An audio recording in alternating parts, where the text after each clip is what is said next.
Today, I decided to play with Sebastian, one of the pre-made characters from Paralives. He appeared in quite a few game teasers, so I was curious to see what his life would actually look like once I started controlling his household. I customized the starting settings and gave Sebastian and his kid 100,000 para money.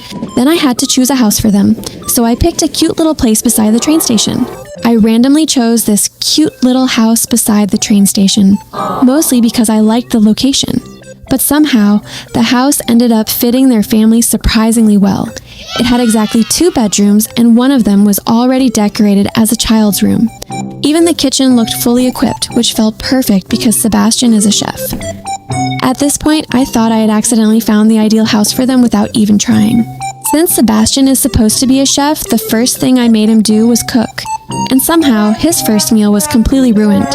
Not exactly the strongest start for a professional chef, Sebastian. After that, I decided to explore the town and visit the museum. While looking around, I found 2 paras casually having a full conversation inside the bathroom. There was an entire museum available, but apparently, the bathroom was the best meeting spot. One of the world exploration tasks was to donate something to the museum.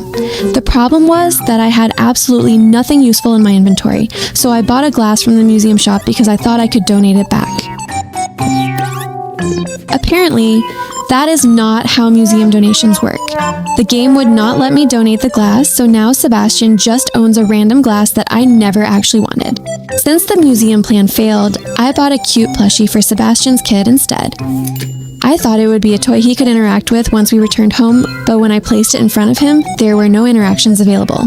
The plushie was basically just a decoration, which was slightly disappointing because it looked like an actual playable toy. At least it still looked cute. Later that night, I gave the kids some bread and jelly for dinner, very nutritious and responsible parenting. In The Sims, characters sometimes eat spoiled food and become sick, so naturally I wanted to see what would happen in Paralives. I kept trying to make Sebastian eat the ruined meal, but every time he ignored it and chose the fresh food instead. Apparently, paras have much better survival instincts than Sims. Sebastian simply refused to participate in my experiment, no matter how many times I tried to direct him towards the spoiled food.